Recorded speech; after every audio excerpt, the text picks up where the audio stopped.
Hello students, welcome back. कैसे हैं आप सभी लोग? तो आई होप कि पढ़ाई आपकी अच्छी चल रही होगी, है ना। और सिलेबस को हम लोग जोरों से तेज़ी से आगे बढ़ा रहे हैं कि इससे आप लोग की तैयारी और अच्छी हो सके, बोर्ड के लिए आप अच्छे से प्रिपेयर्ड हो जाइए, है ना। तो आज हम लोग अपना नया लेक्चर स्टार्ट करेंगे, लेक्चर नंबर 11, जो कि हमारा किस टॉपिक से रिलेटेड है? लेंथ से रिलेटेड, ठीक है। तो आज हम लोग लेंथ से रिलेटेड चीज़ों को पढ़ेंगे। जैसे आपका फर्स्ट चैप्टर में हम लोगों ने क्या किया था, लेक्चर 10 में जो है हम लोगों ने 9 और 10 रिफ्रैक्शन से रिलेटेड, है ना, पढ़ा। उसमें क्या क्या इसके कंडीशंस होती हैं, रिफ्रैक्शन कैसे होते हैं, उसके लॉस क्या हैं, तो ये सब सारी चीज़ें देखा हम लोगों ने। आज हम लोग जैसे रिफ्लेक्शन में मिरर होता था आपका, वैसे रिफ्रैक्शन में लेंस काम करता है आपका, ठीक है। तो लेंस जितना भी होता है आपका रिफ्रैक्शन के एप्लीकेशन पे काम करता है, ठीक है। तो उन सब चीज़ों को हम देखेंगे। तो फिलहाल आज बात करते हैं कि लेंस क्या होता है, कितने टाइप का होता है, कौन कौन से इसमें टर्म्स हैं जो हमारे इमेज फॉर्मेशन में लेंस के लिए हेल्प करेंगे हमको। तो ये सब सारी चीज़ों को हम लोग एक करके देखा जाएगा, ठीक है। तो चलिए स्टार्ट करते हैं हम लोग। तो आज का जो पहला टॉपिक है वो है आपका लेंस। तो पहले लेंस होता क्या है, पहले मैं ये बता देता हूँ आपको कि जैसे आप स्फेरिकल एक स्फीयर ले लो आप, ठीक है ना। एक सॉलिड स्फीयर ले लो और उस स्फीयर में से क्या करो, एक सॉलिड स्फीयर ले लिया हमने, ठीक है। और उस सॉलिड स्फीयर में से आपके इस टाइप के शेप काट लेने हैं आपको, ठीक है। एक ये टाइप का शेप काट लिया हमने, ठीक है। और उसके बाद इसी में से आप दूसरा एक स्फीयर लेकर के आप इस टाइप का एक शेप काट लो, ठीक है। ये इस टाइप का शेप, तो आपको देखिए दिखा होगा, आपको दो टाइप के ये शेप दिखाई दे रहे होंगे, है ना। तो जब आप इसको कट करके निकालेंगे तो देखिए मैं उसके बारे में बात कर रहा हूँ कि कैसे होगा ये। तो एक सॉलिड स्फीयर में से दो पार्ट कट करने हैं।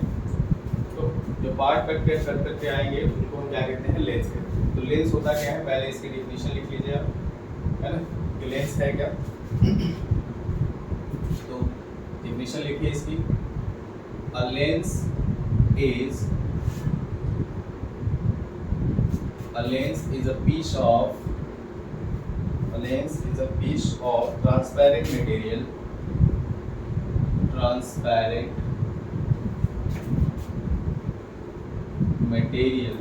है ना? Lens is a piece of transparent material with two refracting surfaces,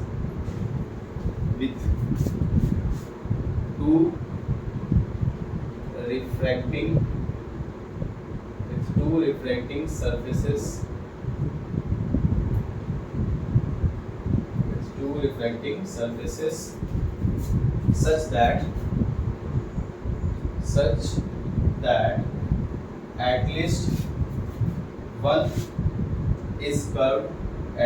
one is curved, and refractive index of used material is different that of surroundings, ठीक है। तो ये आपका क्या है, लेंस है। मतलब lens is a piece of transparent material. जो लेंस होगा वो किस टाइप के पीस का मटेरियल होगा, है ना, किस मटेरियल का पीस होगा वो, तो वो एक ट्रांसपेरेंट मटेरियल का पीस होगा, है, जिसमें दो रिफ्लेक्टिंग सरफेसेस होंगी आपकी, और उसमें से एटलीस्ट वन इज कर्व, है ना, एक सरफेस उसका कर्व होना चाहिए। और जो रिफ्लेक्टिंग सरफेस होगा उस मटेरियल का, वो आपका सराउंडिंग के मटेरियल से क्या होना चाहिए, डिफरेंट होना चाहिए। मतलब कि अगर आपका देखो रिफ्लेक्टिव इंडेक्स वाले केसेस में मैंने बताया था आपको कि अगर मटेरियल जो यूज़ करेंगे लेंस में आप, आपके सराउंडिंग्स के रिफ्लेक्टिव इंडेक्स के अगर सेम होगा तो लाइट का रिफ्लेक्शन नहीं होगा, है, ठीक है। लाइट का रिफ्लेक्शन नहीं होगा, लाइट जैसे जाएगी वो स्ट्रेट वे में बिल्कुल निकल जाएगी, तो रिफ्लेक्शन वहाँ पे होगा ही, ठीक है। तो ऐसा नहीं करना है। आपका जो मटेरियल यूज़ करेंगे आपके सराउंडिंग्स से क्या होना चाहिए, वो डिफरेंट रिफ्लेक्टिव इंडेक्स का होना चाहिए, तभी जाके आपका क्या होगा, लेंस वर्क करेगा, ठीक है। तो ये लेंस हो गया। आपके सिलेबस में जो टाइप ऑफ लेंस है वो पढ़ना कौन सा है, देखिए मैं बना देता हूँ, मैं यहाँ लिखता हूँ टाइप ऑफ लेंस। जो टाइप ऑफ लेंस है आपका, पहला है आपका कॉन्वेक्स लेंस, है ना। कॉन्वेक्स लेंस कैसा लेंस होता है? एक ऐसा लेंस, देखिए पहली बार तो लेंस की बात हो रही है, तो लेंस को मैं इस तरह डिफाइन कर दे रहा हूँ, फिर कॉन्वेक्स की बात कर रहा हूँ, ठीक है। Lens is a piece of transparent material, तो ये ट्रांसपेरेंट मटेरियल का होगा, किसी भी ट्रांसपेरेंट मटेरियल का आप क्या कर सकते हैं, लेंस बना सकते हैं, ठीक है। और जिसके दो रिफ्लेक्टिंग सरफेस होने चाहिए, तो आपको देखिए दिखाई दे रहा होगा दो रिफ्लेक्टिंग सरफेस, एक सरफेस ये है आपका, एक ये सरफेस है और आपका एक ये सरफेस है। अगर इसको बनाया जाए कंप्लीट, तो देखिए ये इस टाइप रिफ्लेक्टिंग सरफेस बनेगा, है ना, और एक इसको बनाया जाए तो आपका ये रिफ्लेक्टिंग सरफेस बनेगा। तो इस तरह से दो रिफ्लेक्टिंग सरफेस आपको दिखाई दे रहे होंगे, एक ये और एक ये, ठीक है। दो रिफ्लेक्टिंग सरफेस है और दोनों रिफ्लेक्टिंग सरफेसेस का, है ना, एक इसमें कर्व हो सकता है, एक आपका चेंज हो सकता है। अभी मैं टाइप पढ़ाऊंगा जो इसका कॉन्वेक्स का और उसके कॉन्केव का, तो आप उसको देख लीजिएगा, ठीक है। तो ये है आपका कॉन्वेक्स लेंस। तो अगर आपसे पूछा जाए definition what is convex lens, तो आप बताएंगे कि a lens which is thicker at the middle and thinner at the edges, है ना, किनारों पे जो पतला हो और बीच में जो मोटा हो, उसको क्या कहते हैं हम लोग, कॉन्वेक्स लेंस कहते हैं, ठीक है। तो अब कॉन्वेक्स लेंस की बात हो रही है, तो इसके टाइप्स की बात कर देता हूँ मैं, ठीक है। जैसा कि मैंने बताया कि इसमें दो रिफ्लेक्टिंग सरफेसेस हैं आपकी। तो अगर आप पहला टाइप ऑफ कॉन्वेक्स की बात कर रहा हूँ, है ना, तो इसमें पहला नंबर एक, देखिए अगर दोनों रिफ्लेक्टिंग सरफेसेस, एक रिफ्लेक्टिंग सरफेस अगर ज़्यादा कर्व हो और एक रिफ्लेक्टिंग सरफेस कम कर्व हो आपका, इस तरह से देखिए ज़्यादा कर्व है, ये कम कर्व है ना, तो इसका रिफ्लेक्टिंग सरफेस जो होगा छोटा होगा, इसका रिफ्लेक्टिंग सरफेस बड़ा होगा, तो दोनों का जो सेंटर होगा वो डिफरेंट जगह होगा, मतलब रेडियस और कर्वेचर भी तो डिफरेंट होगा, है ना, रेडियस भी डिफरेंट होगा। तो ऐसे इसको कहते हैं हम, इनका जो रेडियस और कर्वेचर होगा R1 और R2 वो दोनों का डिफरेंट होगा। तो ऐसे लेंस को हम क्या कहते हैं, बाई कॉन्वेक्स लेंस कहते हैं, बाई कॉन्वेक्स लेंस कहते हैं ना, जिसका दोनों का रिफ्लेक्टिंग सरफेसेस क्या हो, डिफरेंट कर्वेचर्स का हो, तो उसको हम क्या कहते हैं, बाई कॉन्वेक्स कहते हैं, ठीक है। समझ में आ रहा है आपको, दिखाई दे रहा होगा। दूसरा, अगर दोनों रिफ्लेक्टिंग सरफेस सेम कर्वेचर में हो, है ना, दोनों रिफ्लेक्टिंग सरफेस सेम कर्वेचर पे हो, मतलब दोनों का जो रेडियस और कर्वेचर है दोनों का सेम होगा अगर, तो इसको कहते हैं हम लोग इक्वी कॉन्वेक्स लेंस कहते हैं। क्या कहते हैं इसको, इक्वी कॉन्वेक्स लेंस कहते हैं, ठीक है। और तीसरा, अगर मैं कहूँ कि एक सरफेस कर्व हो जाए और एक सरफेस प्लेन हो जाए हमारा, है ना, एक सरफेस प्लेन और एक कर्व, जैसा कि डेफिनेशन में बोला था, such that at least one is curve, एक कर्व होना चाहिए। इसमें दोनों कर्व है तब भी कॉन्वेक्स लेंस हमारा, और एक कॉन्केव है और एक प्लेन है, सॉरी एक कॉन्वेक्स है और एक प्लेन है। तो ऐसे लेंस को हम क्या कहते हैं, प्लेनो कॉन्वेक्स कहते हैं। क्या कहते हैं, प्लेनो कॉन्वेक्स लेंस कहते हैं, ठीक है, एक प्लेन और एक कॉन्वेक्स। और डी जो है लास्ट में, अगर मैं कहूँ कि एक इसका कॉन्वेक्स हो और दूसरा इसका क्या हो, कॉन्केव हो, है ना, एक सरफेस कॉन्वेक्स हो और एक कॉन्केव हो, तो ऐसे लेंस को हम क्या कहते हैं, कॉनकेवो कॉन्वेक्स कहते हैं, है ना, इसको कहते हैं कॉनकेवो कॉन्वेक्स लेंस। तो आई होप कि आपको समझ में आ गया होगा कि कॉन्वेक्स लेंस क्या होता है, इसके टाइप्स कौन कौन से हैं। तो फिर से बता दे रहा हूँ कि अगर इसके दोनों रिफ्लेक्टिंग सरफेसेस डिफरेंट कर्वेचर्स के हैं, तो इनके रेडियस भी डिफरेंट होंगे, तो ऐसे लेंस को बाई कॉन्वेक्स कहते हैं हम लोग। और अगर दोनों कर्वेचर सेम कर्वेचर के हैं, तो इन दोनों का रेडियस भी सेम होगा, तो ऐसे लेंस को हम लोग इक्वी कॉन्वेक्स कहते हैं। और अगर एक कर्व हो कॉन्वेक्स शेप में और एक प्लेन हो, तो ऐसे लेंस को प्लेनो कॉन्वेक्स कहते हैं। और एक आपका जो है कॉन्वेक्स दिखा हो और एक कॉन्केव हो, तो इसको कहते हैं कॉन्केव कॉन्वेक्स, ठीक है, आप नोट कर लीजिएगा इसको, क्लियर। चलिए अब दूसरा लेंस देखते हैं हम लोग। तो फर्स्ट लेंस हमारा कॉन्वेक्स था और इसके टाइप्स। दूसरा लेंस हम देखते हैं अपना, दूसरा लेंस क्या होता है हमारा, कॉन्केव लेंस, है ना। तो कॉन्केव लेंस क्या होता है, देखिए दूसरा जो लेंस है हमारा कॉन्केव लेंस। तो कॉन्केव लेंस में क्या होता है कि जिसका ऐसा लेंस, मतलब रिफ्लेक्ट, जब आप सॉलिड स्फीयर से अगर इस तरह का पार्ट काटेंगे तो देखिए बीच वाला सरफेस जो होगा इसका थोड़ा सा पतला होगा और किनारे के दोनों जो होंगे वो कैसे होंगे, मोटे होंगे। तो अगर इस टाइप का आपको सरफेस दिखाई देता है, ठीक है, अगर इस तरह का सरफेस दिखाई देता है तो ऐसे लेंस को हम क्या कहते हैं, कॉनकेव लेंस कहते हैं। क्लियर, ठीक।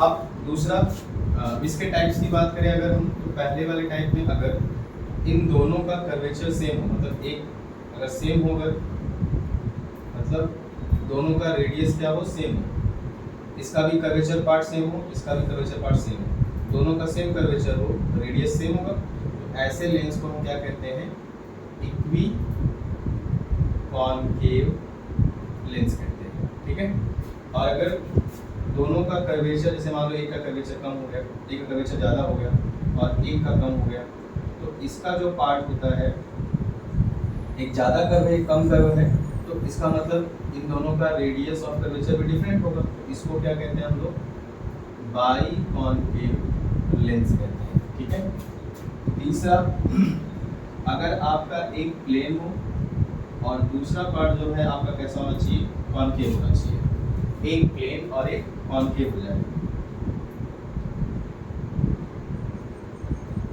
एक प्लेन हो जाए कॉनकेव हो जाए तो इसको क्या कहते हैं, प्लेनो कॉनकेव लेंस कहते हैं इसको।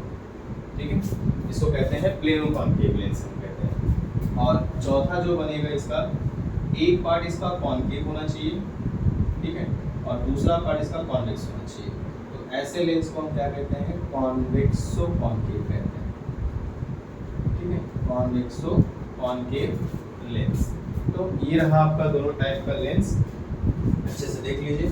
तो अगर डेफिनेशन आपको लिखने के लिए कहा जाए कि कॉनकेव लेंस का डेफिनेशन क्या होगा, तो है ना, a lens which is thinner at the middle and thicker at the edges. ठीक है, जो बीच में पतला और किनारों पे मोटा हो, ऐसे लेंस को हम क्या कहते हैं, कॉनकेव लेंस कहते हैं। क्लियर, नोट कर लीजिएगा इसको आप लोग। चलिए, ये लेंस हो गया आपका। अब इससे रिलेटेड कुछ टर्म्स हैं, कुछ टर्म्स की बात कर लेते हैं हम लोग। समझ में आ रहा है आप सभी लोगों को? मेरे ख्याल से बहुत ज़्यादा दिक्कत नहीं होनी चाहिए। ठीक, क्योंकि सिलेबस जल्दी खत्म करना है और टाइम भी कम है, बोर्ड भी है आपका और मैथ भी स्टार्ट करना है, तो इसलिए थोड़ा फिजिक्स को जल्दी खत्म करना पड़ेगा। आप वीडियोस को देख लीजिए अच्छे से, मस्ती वस्ती के चक्कर में हम टाइम वेस्ट नहीं करना चाहते। ठीक है, इसलिए आप मन लगा के पढ़ाई करिए, जहाँ ज़रूरी है वहीं अपना टाइम दीजिए। ठीक, चलिए, तो अब नेक्स्ट टॉपिक जो है आपका terms related to lens. Lens से रिलेटेड जो टर्म्स होंगे उनको हम लोग लिखेंगे कि टर्म्स से लेंस से रिलेटेड कौन कौन से टर्म्स होते हैं। ठीक है, मैं इसके बारे में आपको पूरा डायग्राम बना के समझा दे रहा हूँ और डेफिनेशंस में बोल दे रहा हूँ, बाकी आप लिख लीजिएगा वीडियो को पॉज करके।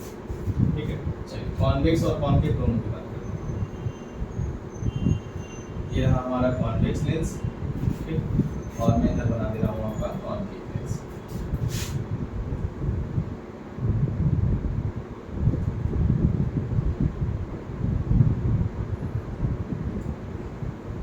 ठीक है, ये रहा आपका कॉन्वेक्स और ये रहा आपका कॉनकेव। मैं लिख दिया रहा हूँ, ये है आपका कॉन्वेक्स और ये है आपका कॉनकेव। ठीक है, चलिए, अब लेंस के बीचों बीच एक लाइन पास होती है, दोनों लेंस के बीच में होगा ऐसा। ठीक है, दोनों लेंस के बीच में ऐसा होगा, तो इस लाइन को हम क्या कहते हैं, प्रिंसिपल एक्सिस कहते हैं, और इमेज फॉर्मेशन में इसका बहुत बड़ा रोल होता है। बिना इस लाइन पे हम लोग क्या कर सकते हैं, इमेज का फॉर्मेशन नहीं कर सकते। ठीक है, तो ये सब चीज़ें। अब दूसरी चीज़, आप लेंस का जो बीचों बीच जो पार्ट होगा, जो प्रिंसिपल एक्सिस के पॉइंट होगा, इस पॉइंट को हम क्या कहते हैं, इस पॉइंट को हम कहते हैं ऑप्टिकल सेंटर। ऑप्टिकल सेंटर कहते हैं, और इसको क्या कहते हैं हम लोग, इसको कहते हैं हम लोग प्रिंसिपल एक्सिस कहते हैं इसको। ठीक है, यहाँ भी वैसे ही होगा, इसके बीचों बीच जहाँ से लेंस पास होगा हमारा, तो जो पॉइंट होगा यहाँ पे, इसको हम क्या कहेंगे, ऑप्टिकल सेंटर। चलिए लिख दे रहा हूँ वैसे। ऑप्टिकल सेंटर, दोनों लेंस में है आपका, ठीक है। अब देखिए दो रिफ्रैक्टिंग सरफेसेस हैं, तो एक कॉन्वेक्स में भी देखिए एक पार्ट ये है, एक पार्ट ये है, और एक पार्ट ये है और एक पार्ट ये है। तो अब आपके ऊपर है कि कौन से सरफेस को आप फर्स्ट सिलेक्ट करते हैं, कौन से सरफेस को सेकंड सिलेक्ट करते हैं, ठीक है। तो मैं बात करूं अगर कॉन्वेक्स की, तो ज़्यादातर आपके जो बुक्स वगैरह में लिखा होगा, ठीक है, कि इधर आपका फर्स्ट फोकस है, इधर आपका सेकंड फोकस है, तो वो हमारे ऊपर है कि हम सरफेस को कौन सा लें। बट ज़्यादातर हम लोग क्या करते हैं, इस वाले सरफेस को फर्स्ट सरफेस मानते हैं। इसका अगर हम स्फेरिकल पार्ट पूरा किया जाए इस तरह से, देखिए ये स्फेयर बनेगा, तो इस स्फेयर का जो सेंटर होगा, इस स्फेयर का जो सेंटर होगा, इसके सेंटर को ही हम क्या कहते हैं, इसके सेंटर को क्या कहेंगे हम लोग, सेंटर ऑफ कर्वेचर कहते हैं। जबकि इसको फर्स्ट सेंटर है, इसलिए इसको क्या लिखेंगे हम लोग, 2f1 से रिप्रेजेंट करते हैं, ठीक है। और ऑप्टिकल सेंटर और सेंटर ऑफ कर्वेचर का जो बीच का पॉइंट होता है, इसको कहते हैं f1, इसको आप फर्स्ट फोकस कहते हैं। मैं सबका नाम लिख दे रहा हूँ। इसको कहते हैं हम लोग सेंटर ऑफ कर्वेचर, और इसको कहते हैं हम लोग फर्स्ट फोकस, ठीक है, इसको फर्स्ट फोकस कहते हैं। अब ये सेकंड पार्ट है हमारा, ये सेकंड सरफेस है, तो इसका अगर स्फेरिकल पार्ट पूरा किया जाए इस तरह से, तो देखिए इस तरह से आएगा। तो इसके सेंटर को हम क्या कहेंगे, 2f2 कहते हैं, और इनके बीच का जो पॉइंट होगा इसको f2 कहा जाएगा। तो ये भी सेंटर ऑफ कर्वेचर है आपका, इसको हम क्या कहते हैं हम लोग, इसको कहते हैं सेकंड फोकस, है ना, सेकंड फोकस। डेफिनेशन आपकी सबकी डिफरेंट है, इसलिए मैं डेफिनेशन फोकस की बता दूंगा कि फर्स्ट फोकस को कैसे डिफाइन किया जाता है, सेकंड फोकस को कैसे डिफाइन किया जाता है, ठीक है। मैं यहाँ पे डिनोट कर दे रहा हूँ। अब इसका देखिए, ये फर्स्ट पार्ट है इसका, इस तरह से, है ना। तो इसका जो यहाँ पे आता है, इस वाले का, तो इसका हो जाएगा 2f1 इधर होगा, बीच में हमारा f1 हो जाएगा, मतलब फर्स्ट फोकस इधर होगा, सेकंड फोकस, सेकंड कर्वेचर इधर होगा, फर्स्ट कर्वेचर, इसके बाद सेकंड पार्ट इधर होगा आपका। तो इसमें सेंटर ऑफ कर्वेचर इसका ये हो जाएगा, ये 2f2 हो जाएगा और ये f2 हो जाएगा, ये सेकंड फोकस, फर्स्ट फोकस, ठीक है। तो अच्छे समझ में आ गया होगा आपको, क्लियर है सबको, है ना। तो ये रहा आपका पॉइंट्स, ये ऑप्टिकल सेंटर हो गया, ठीक है। कुछ और भी चीज़ें हैं जो कि मैं आपको डिफाइन करता जाऊँगा, ठीक है। तो एक एक टर्म्स को लेते हैं और इसको डिफाइन करते चलते हैं। सबसे पहले मैं आपको बता देता हूँ कि ऑप्टिकल सेंटर भी क्या होता है, इसको डिफाइन करना पड़ेगा, और सेंटर ऑफ कर्वेचर भी सिंपल से बता देता हूँ, फोकस को भी अलग अलग डिफाइन करना पड़ेगा। तो आप डायग्राम बना लीजिएगा अच्छे से, मैं एक एक डायग्राम लेकर के सबको समझाता हूँ कौन सा टर्म होता है, ठीक है। चलिए, जो इम्पोर्टेंट है पहले उसको ले लेंगे हम लोग, जो एग्जाम में पूछे जाते हैं, ठीक है। क्लियर हो गया सबको, डायग्राम बना लीजिएगा इसको अच्छे से। अब मैं एक एक पॉइंट्स को ले रहा हूँ और समझाता हूँ कि क्या होता है, ठीक है। बोर्ड छोटा है, इसलिए जो है क्या कर सकता हूँ, बार बार बना करके दिखाना पड़ेगा, कोई बात नहीं, इतना तो चलता है। तो चलिए, सबसे पहला टर्म्स की बात करते हैं हम लोग। तो पहला टर्म हमने क्या मान लेते हैं हम लोग, क्या है, ऑप्टिकल सेंटर की बात करते हैं। ये इम्पोर्टेंट है, ये एग्जाम में पूछा गया है आपका कई बार, ठीक है। ऑप्टिकल सेंटर क्या होता है, तो देखिए ज़्यादातर जो बुक्स में डिफिनीशन है बताया गया है वो सब ठीक है, अच्छा है, लेकिन एक्चुअल में क्या होता है और क्यों हम ऑप्टिकल सेंटर को ऐसे डिफाइन करते हैं, ये थोड़ा डिफरेंट है, थोड़ा दिमाग का समझिएगा। तो देखिए बुक्स में आपको लिखा होगा कि ऑप्टिकल सेंटर, है ना, लेंस के बीच में और प्रिंसिपल एक्सिस पर एक ऐसा पॉइंट्स जहाँ से कोई लाइट अगर ट्रैवल करती है तो विदाउट क्या होता है, विदाउट डेविएशन वो पास कर जाती है ना। ठीक है, और एक बार बना देता हूँ, एक काम करता हूँ, लिख भी देता हूँ, इसको छोटा कर देता हूँ, इससे लिखने में भी आपको हेल्प हो जाए, है ना।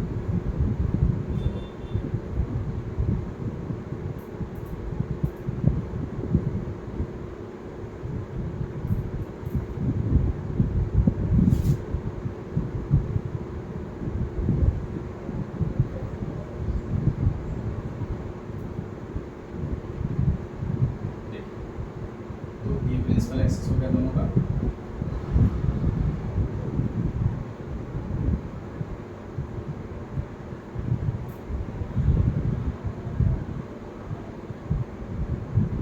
चलिए प्रिंसिपल ऑप्टिकल सेंटर की बात कर रहा हूँ, यहाँ पे होता है ये, ठीक है। तो ऑप्टिकल सेंटर है क्या, है a point at the principal axis and between the ये भी कह सकते हैं कि point at the principal axis and between the lens, है ना, लेंस के बीच में, है ना, मिड ऑफ द लेंस, ऐसे कह सकते हैं, ठीक है। तो सिंपल सा पॉइंट क्वेश्चन है कि क्या होता है ऑप्टिकल सेंटर। तो बुक में लिखा होगा it is the point where the light passes undeviated. Simple सा डेफिनेशन होगा आपकी बुक में कि, है ना, a point where the light passes undeviated, that point is called optical center, है ना। यहाँ पे भी ऐसे ही होगा, एक ऐसा पॉइंट जहाँ से लाइट क्या होता है विदाउट डेविएटेड क्या होती है, पास हो जाती है, तो ऐसे पॉइंट को हम क्या कहते हैं, ऑप्टिकल सेंटर कहते हैं। तो क्या ये एक्चुअल में करेक्ट है? यहाँ बुक्स में लिखना ये लिखा नहीं होता है, और यहाँ पे क्या बोलना चाहिए, इंडिकेट करना चाहिए उस चीज़ की ऐसा पॉसिबल तो है नहीं कि लाइट अगर हमारा मीडियम जो है डिफरेंट है तो लाइट का डेविएशन हो ही ना, है ना। अगर लाइट का डेविएशन नहीं होगा तो रिफ्लेक्शन ही नहीं माना जाएगा वो, ठीक है। तो अगर लाइट अनडेविएटेड पास हो रही है दैट मीन्स कि वहाँ रिफ्लेक्शन होगा ही नहीं, तो ऑप्टिकल सेंटर को कैसे माना जाएगा। तो इसलिए यहाँ पे लिखना ये चाहिए था कि this is possible in thin lenses. ये सिर्फ कहाँ पॉसिबल होता है, थीन लेंसेज में, मतलब लेंस अगर बहुत पतला है तो जब लाइट हमारी क्या करती है, यहाँ से ऑप्टिकल सेंटर से पास करती है, तो उसमें ऐसा नहीं कि डेविएशन नहीं होता, डेविएशन होता है, बट वो डेविएशन इतना कम होता है कि उस डेविएशन को हम क्या करते हैं, नेग्लेक्ट कर देते हैं, ठीक है। उस लाइट को हम अनडेविएटेड मान लेते हैं, ठीक है। इसलिए हम कहते हैं कि a point where the light passes undeviated is called optical centre, ठीक है। बट ऐसा होता नहीं है, वहाँ लाइट हमारी रिफ्लेक्ट करती है, थोड़ा बहुत ही रिफ्लेक्शन होता है लेकिन होता है, ठीक है। बट उसको हम क्या करते हैं, नेग्लेक्ट करके उसको क्या करते हैं, स्ट्रेट वे मान लेते हैं, इसलिए कहा गया है। लेकिन मैंने यहाँ लिख दिया है this is possible only in thin lenses, this is possible only in thin lenses. तो अब जब थीन लेंसेज में ऐसा होता है तो थिक लेंसेज में क्या होगा, है ना। तो थिक लेंसेज में क्या होगा, बट इन थिक लेंसेज, है ना, but in thick lenses the refraction, but in thick lenses the light gets refracted much, है ना, बहुत ज़्यादा रिफ्लेक्टेड होता है, but in thick lenses the light gets refracted much and, है ना, lights get refracted much and deviation occurred, ठीक है। और डेविएशन क्या होता है आपका, वहाँ पे लाइट का होता है, जैसे देखिए यहाँ ये देखिए आपका कॉन्वेक्स लेंस में जब हमारी लाइट ऑप्टिकल सेंटर से पास करती है तो क्या होता है एक्चुअल में,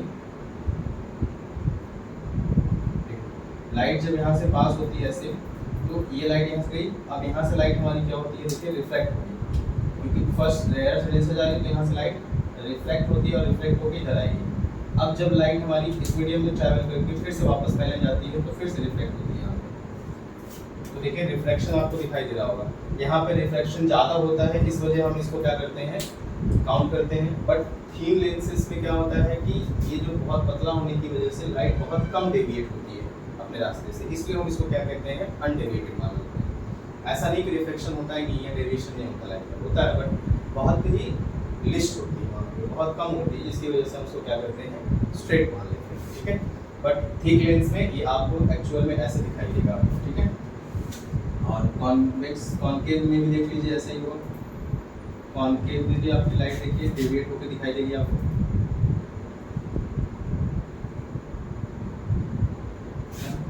तो यहाँ भी क्या होगी, लाइट हमारी अगर यहाँ से ट्रैवल कर रही है, ठीक है, तो यहाँ से जाने के बाद ये क्या करेगी, ऑप्टिकल सेंटर से जाएगी, उसके बाद रिफ्रैक्ट होकर के क्या करेगी, फिर से इसके पैरेलल हो जाएगी। तो यहाँ पे रिफ्लेक्शन आपको साफ साफ दिखाई देगा। तो ऑप्टिक डेफिनेशन तो आप वही लिखेंगे, ठीक है, ठीक है। ऑप्टिकल सेंटर क्या लिखेंगे definition, it is a point at the principal axis and between the lens, ठीक है, और लेंस के बीच में, and between the lens where the light passes undeviated. यहाँ से लाइट क्या होती है, अनडेविएटेड पास हो जाती है ना, ठीक है। और अनडेविएटेड पास क्यों होती है, ये मैंने आपको बार बार समझाया क्यों होती है, क्योंकि लेंस हमारा थिन है, इसलिए ऐसा होगा, क्योंकि हम रिफ्लेक्शन डेविएशन को हम क्या करते हैं, नेग्लेक्ट कर देते हैं। लेकिन थिक लेंसेज में ऐसा नहीं कर सकते। थिक लेंसेज के लिए अगर ये डेफिनेशन लिखनी होगी तो गलत हो जाएगी, ठीक है। तो पहला डेफिनेशन ये था, आप इसको नोट कर लीजिएगा अच्छे से, ठीक। ऑप्टिकल सेंटर समझ में आ गया होगा मेरे ख्याल से आप सबको। चलिए नेक्स्ट पॉइंट की तरफ चलते हैं।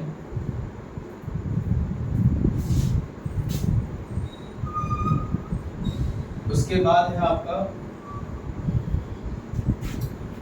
देखिए थोड़ा लाइट पंखे की वजह से शोर हो रहा होगा कि गर्मी बहुत है, और फैन बंद करके थोड़ा वीडियो बना पाना पॉसिबल नहीं है, तो आप वॉइस को थोड़ा सा एडजस्ट कर लीजिएगा, ठीक है।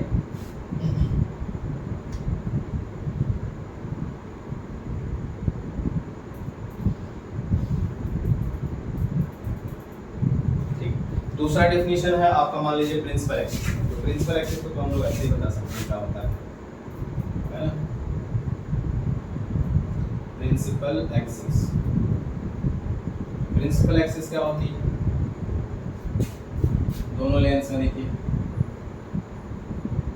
दोनों लेंस में प्रिंसिपल एक्सिस को अगर डिफाइन किया जाए तो क्या होता है ना, it is a line which is passes through the center of optical center, sorry, है ना। प्रिंसिपल एक्सिस क्या होती है, इमेजिनरी लाइन है, it is an imaginary line which is passes through the optical center। कहाँ से पास होती है आपकी, ऑप्टिकल सेंटर से पास होती है, और क्या होता है, लेंस के परपेंडिकुलर होता है ना। a line an imaginary line which is passes through the optical center and perpendicular to the lens is called principal axis। ये डिफिनेशन हो जाएगी। या आप लिख सकते हो कि इसकी दूसरी डिफिनेशन लिख सकते हो आप, क्या, देखिए दोनों का सेंटर, इस रिफ्लेक्टिव सरफेस के सेंटर्स को ही तो फिट करा रही है ना, 2f2 और 2f1, ठीक है। तो आप ये लिख सकते हो, a line which is join the center of both the, क्या होगा, रिफ्लेक्टिंग सरफेसेस, है ना। दोनों रिफ्लेक्टिंग सरफेसेस के सेंटर को मीट कराने वाली लाइन को क्या कहते हैं, प्रिंसिपल एक्सिस कहते हैं। An imaginary line which is join the centre of curvature या centres of both the reflecting surfaces, ठीक है। दोनों की रिफ्लेक्टिंग सरफेसेस के सेंटर्स को ज्वाइन करने वाली लाइन को क्या कहते हैं, और प्रिंसिपल एक्सिस कहते हैं, ठीक है। दोनों में वही डिफिनेशन होगी, नोट कर लीजिएगा। समझ में आ रहा होगा, डिफिनेशंस को आप एक बार लिख लेंगे अच्छे से तो और अच्छे से क्लियर हो जाएगा मेरे ख्याल से, ठीक है। तो अब दो चीज़ और बची है, उसको भी डिफाइन कर देते हैं हम लोग, और आपको मेरे ख्याल से क्लियर हो जाएगी कि क्या दिक्कत है। जो भी दिक्कतें होंगी आप बता दीजिएगा हमको, मैं फिर से उस चीज़ को क्या करूँगा, डिफाइन कर दूँगा।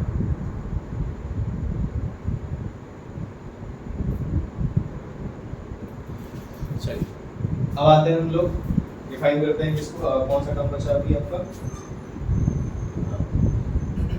Principal focus. चलिए नेक्स्ट है आपका heading principal focus. Principal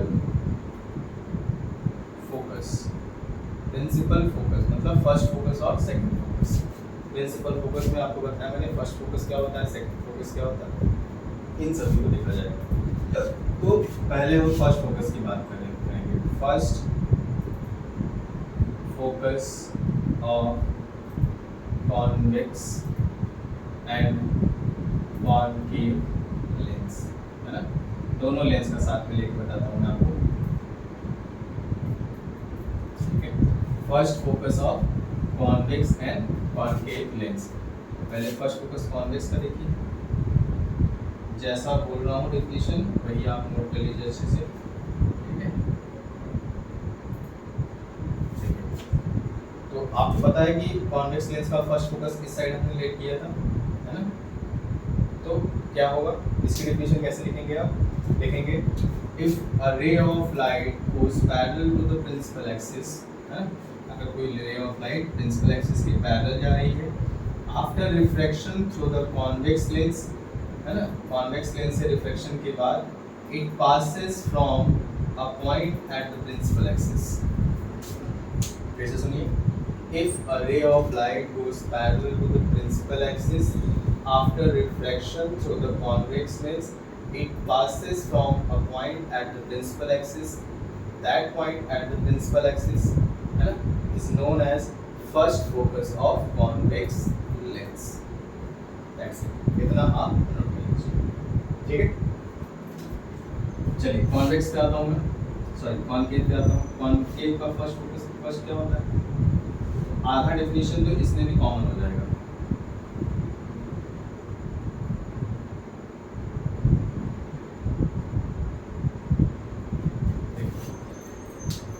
simple सी है, इसमें भी हम क्या करेंगे, लाइट को पैरेलल ही इंसिडेंट कराएंगे। If a ray of light goes parallel to the principal axis, इसमें भी पैरेलल जा रहा है, इसमें भी पैरेलल जा रहा है। If a ray of light goes parallel to the principal axis after refraction through the concave lens, it diverged. ये कैसा होगा? Diverged हो जाएगा, है ना? If a ray of light goes parallel to the principal axis after refraction through the concave lens, it diverged, but it appears to be coming. जैसे कोई यहाँ पे अगर मान लीजिए कोई देख रहा होगा इसको, तो इसको कैसा लगेगा? इसको लगेगा कि ये लाइन प्रिंसिपल एक्स, ये लाइन जो लाइट आ रही है वो प्रिंसिपल एक्सिस की क्या हो रही है, किसी पॉइंट से हो गया है। तो इस पॉइंट को जहाँ से ऐसा लग रहा है उस पॉइंट को हम क्या कहेंगे? First focus of concave lens कहेंगे। फिर से डेफिनेशन एक बार बोल दे रहा हूँ, ठीक है? If a ray of light goes parallel to the principal axis after refraction through the concave lens, it diverged, but it appears to be coming from a point at the principal axis. That point at the principal axis is known as first focus of concave lens. एकदम वो ये definition लिख लीजिए और diagram यहाँ पे लीजिए, ठीक है?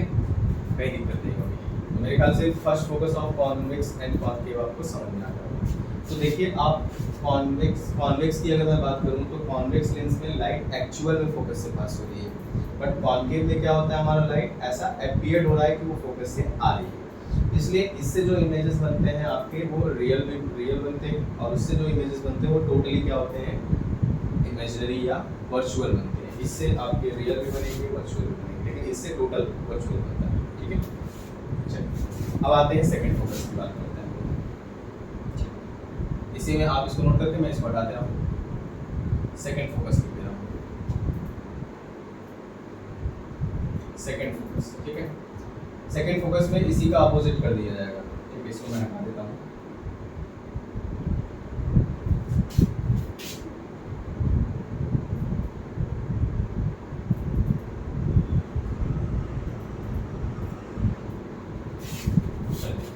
सेकंड फोकस इस साइड होता है। अगर इसकी डेफिनेशन बनाना हो तो कैसे बनाएंगे? तो suppose if a ray of light passes from a point at the principal axis, है ना? अगर कोई रे ऑफ लाइट जो है प्रिंसिपल एक्सिस के किसी पॉइंट से पास हो रही है और refraction through the convex lens के रिफ्रैक्शन के बाद ये कैसा हो जा रहा है, प्रिंसिपल एक्सिस के पैरेलल हो जा रहा है। अगर प्रिंसिपल एक्सिस के क्या हो, पैरेलल हो जाए, तो this point at the principal axis is known as second focus of convex lens, ठीक है? एक चीज समझ आ रही है? क्या बोला मैंने कि if a ray of light passes through a point at the principal axis after refraction through the convex lens, it becomes parallel to the principal axis.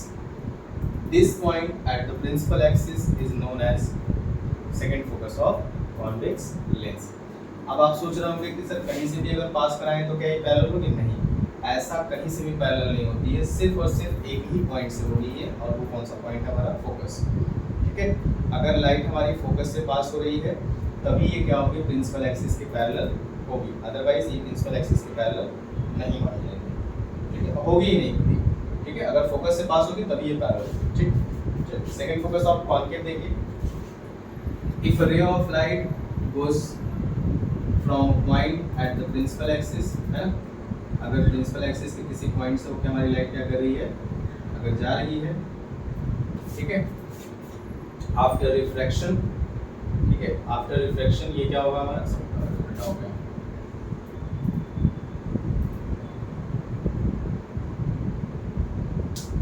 if a ray of light passes appear to be passes, if a ray of light appear to be passes from a point, passes from a appear to be passes from a point at the principal axis, but after refraction through the concave lens it becomes parallel to the principal axis, it becomes parallel to the principal axis. This point at the principal axis is known as second focus of concave lens, है ना। अगर ऐसा लगे कि कोई light जो है principal axis के किसी पॉइंट्स ऐसा अपीयर हो, ऐसा लगे, मैंने बोला नहीं ऐसा जाता ही है, ऐसा लगे, ऐसा अपीयर हो कि प्रिंसिपल एक्सिस के किसी पॉइंट से होकर जाएगी, लेकिन वो एक्चुअल में जब रिफ्रैक्ट होती है तो क्या होती है, प्रिंसिपल एक्सिस के पैरेलल हो जाती है। तो जिस पॉइंट से वो प्रिंसिपल एक्सिस से जाते हुए अपीयर होती है उसी पॉइंट को हम क्या कहते हैं, second focus of concave lens, ठीक है। आगे समझ में, डेफिनेशन बोल दूं मैं एक बार फिर से। तो if a ray of light appear to be going from a point at the principal axis, but after refraction through the concave lens it becomes parallel to the principal axis, that point at the principal axis is known as second focus of concave lens. Is that clear? अच्छे से इसको आप define करके note कर लेंगे, एक दो बार practice करेंगे, डेफिनेशन को डायग्राम से याद करेंगे तो याद हो जाएगा अच्छे से। रटने की जरूरत नहीं है, रटेंगे तो कभी याद नहीं होगा, इसलिए डायग्राम से मैं हर एक चीज़ को बता रहा हूँ, ठीक है। चलिए इसको नोट कर लीजिएगा अच्छे से। अब सारे पॉइंट्स हो गए होंगे, अब बहुत ज़्यादा इसमें डिफाइन नहीं करना है, फोकस और ऑप्टिकल सेंटर ज़्यादा पूछे जाते हैं प्रिंसिपल एक्सिस का। तो एक पॉइंट जैसे आपका एक पॉइंट में और ले लो, जैसे फोकल प्लेन पूछा गया है एक बार, ये व्हाट इज फोकल प्लेन, तो आप याद रखिए कि अगर कॉन्वेक्स लेंस है हमारा, ठीक है, और प्रिंसिपल एक्सिस के फोकस से, जैसे ये आपका सेकंड फोकस है और ये आपका फर्स्ट फोकस है, ठीक है, तो ये फोकस है, तो प्रिंसिपल एक्सिस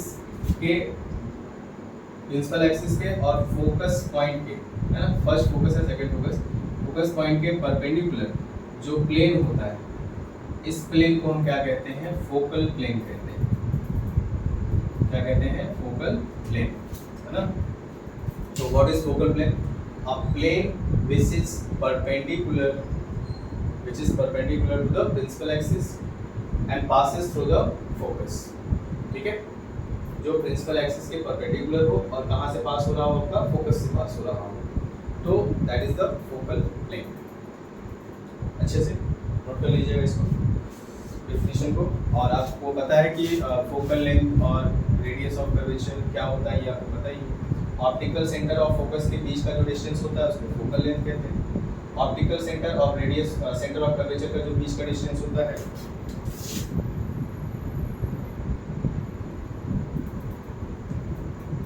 ठीक है, तो ये जो डिस्टेंस होगा यहाँ से यहाँ तक का, ये जो डिस्टेंस होता है इसको हम लोग r लिखते हैं, जिसको आप कहते हैं रेडियस ऑफ कर्वेचर, और ये जो डिस्टेंस होता है इसको आप लिखते हैं फोकल लेंथ, इसको लिखते हैं फोकल लेंथ। और r इज इक्वल टू क्या होता है हमारा 2f के बराबर, जैसा आपने मिरर में पढ़ा था वैसे लेंस में, ठीक है। तो इतना ये सारे टॉपिक्स आप अच्छे से लर्न कर लीजिएगा। इतना क्लियर हो गया होगा मेरे ख्याल से, जितने भी टर्म्स थे मैंने बता दिया आपको, है ना। आई होप समझ में आया होगा। जो भी दिक्कतें होंगी, अगर कुछ प्रॉब्लम होगा, कुछ गलतियाँ होंगी तो आप कमेंट्स में बताइएगा, मैं आपको और भी क्लियर कर दूँगा, ठीक है।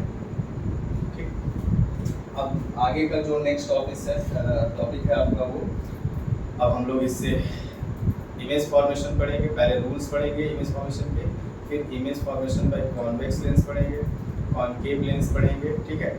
ये सब सारी चीज़ें जो अगर पढ़ने के बाद फिर हम लोग क्या करेंगे, साइन कन्वेंशन और न्यूमेरिकल की तरफ पढ़ेंगे, ठीक। क्लियर है सबको? तो अब एक होमवर्क में आप एक काम ले लीजिएगा कि अगर अगला लेक्चर आप जब पढ़ेंगे तो उससे पहले मिरर में मैंने जो साइन कन्वेंशन पढ़ाया था आपको, ठीक है, वो एक बार पढ़ लीजिएगा, ठीक। और इमेज फॉर्मेशन जो दोनों मिरर से पढ़ाया था वो आप एक बार पढ़ लीजिएगा, दिमाग में रिवाइंड करके उसको रखिएगा। तो उससे रिलेट करके मैं आपको लेंस पढ़ाऊँगा। लेंस और मिरर जो है इमेज फॉर्मेशन के जो कंडीशंस हैं वो ज़्यादातर की कॉमन है ना, ज़्यादातर की कॉमन है आपके। तो आप उन दोनों को अच्छे से लिख के रखिएगा, याद करके रखिएगा दिमाग में। तो मैं जब लेंस पढ़ाऊँगा तो उससे रिलेट कर दूँगा उससे, ठीक है। सेम नहीं है, सिर्फ कंडीशंस सेम है, जो कि मैंने आपको रफ डायग्राम में मिरर में बताया था, कॉनकेव मिरर में बताया था, वैसे ही यहाँ पे कॉन्वेक्स मिरर में भी एक रफ डायग्राम बताऊँगा, जिससे कि आपके सारे कंडीशंस एक ही में क्या होंगे, सारे के सारे इमेज फॉर्मेशन आ जाएंगे। तो आपको हेल्प हो जाएगी, एक ही डायग्राम से सारे कंडीशंस याद हो जाएंगे, ठीक है। तो चलिए नेक्स्ट क्लास में आपको ओवरऑल लेक्चर में पढ़ाऊँगा। तो फिलहाल आज के लिए इतना ही, चलिए बाय बाय, गुड नाइट।